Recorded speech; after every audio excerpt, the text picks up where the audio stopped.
Let's talk about the state of the race, because it has tightened. Do you still consider yourself the front runner? I know I'm the front runner. Find me a national poll, with a couple exceptions, the last 4 that have come out. But look, this is a marathon. Yes. This is a marathon. You can look at the last campaign finance filing. We looked at that. You have less than $9 million in the bank. Bernie Sanders has nearly $34 million in the bank. Senator Warren has $26 million. How do you compete against that? I just flat beat them. We're on course to do extremely well. I'm not worried about being able to fund this campaign. I really am not, truly. That was a first look at Democratic presidential candidate Joe Biden's interview on 60 Minutes, set to air this Sunday. And you heard it there. The former vice president insists he's still the front runner in the race, despite having less than half the money in the bank than his competitors have.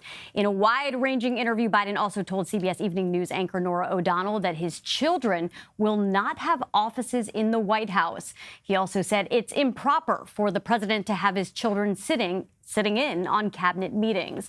So I want to bring in Caitlin Huey-Burns. She's our CBSN political reporter. So, Caitlin, we know that Biden is facing a lot of backlash over his decision to accept money from super PACs. So let's hear what Bernie Sanders had to say about this. It is an outrage. You read it in the papers every day. An article in the New York Times the other day, a group of donors said A, B, and C. Who the hell cares what a group of rich donors say? They no longer control. What they're upset about, let me tell you what they're upset about. They're upset that we have in this campaign over 1 million Americans who have made contributions to our campaign.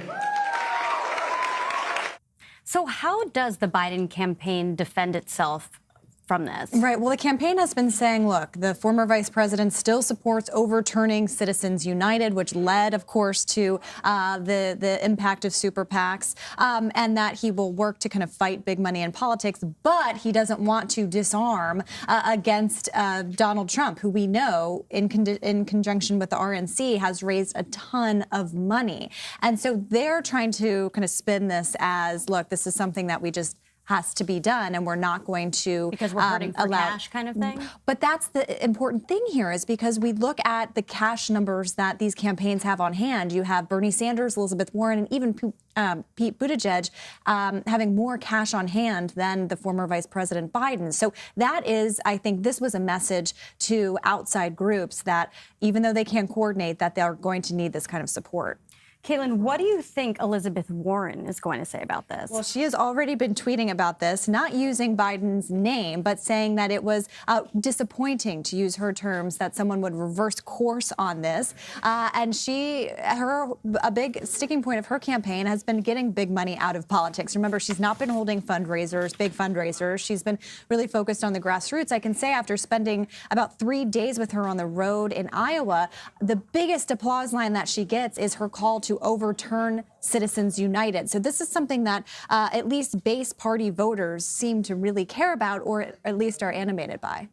Also, big news of the day, Congresswoman Tulsi Gabbard announced that she will not be seeking re-election in her district in Hawaii so that she can focus on the 2020 run. But what questions does that decision raise? Right. Well, first, she had been facing a pretty formidable primary challenge back home, and I've interviewed her several times and have asked her several times if she was going to actually run for that House seat, and she wouldn't say. But her primary challenger has been raising a good amount of money, especially since Tulsi Gabbard has not been fundraising for her House race, instead focused on the presidential. And of course, this comes after her campaign has been kind of elevated in some way after sustaining some attacks from or charges from Hillary Clinton, claiming that the Russians could be using Tulsi Gabbard's campaign to advance their own interests. And this also comes as questions continue about whether she would mount a third party or an independent challenge in 2020. She continues to say that she's running for the Democratic nomination, but she's certainly using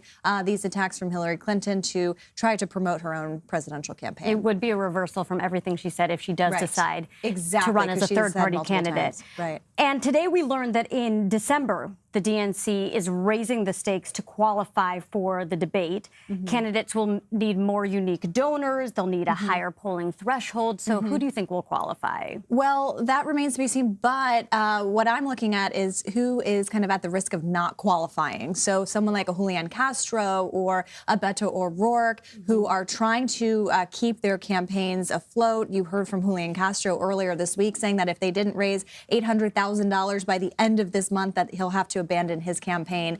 So I think we can safely say that the DNC requirements to make these debate stages have really had an outsized influence on forming this race. I mean, if you're not making the debate, it's really difficult to keep going. Just look, earlier this week, we saw Tim Ryan who drop out of the race, the congressman from Ohio. He could not make the debate stage over and over again, and it was really hard for him to advance his campaign because of that. Well, like you said with Julian Castro, he was able to put the people that might support him on alert. Hey, donate now in order for me to qualify. Exactly. So you just got back from Iowa. Welcome back. You attended a bunch of town halls. What stood out to you? Well, a few different things. First, I was, interested in even though people are going to a lot of these events, they're still trying to figure out who they're going to support. So you do have those diehard supporters, but I talked to a lot of people who were trying to figure out, between one or two or three candidates.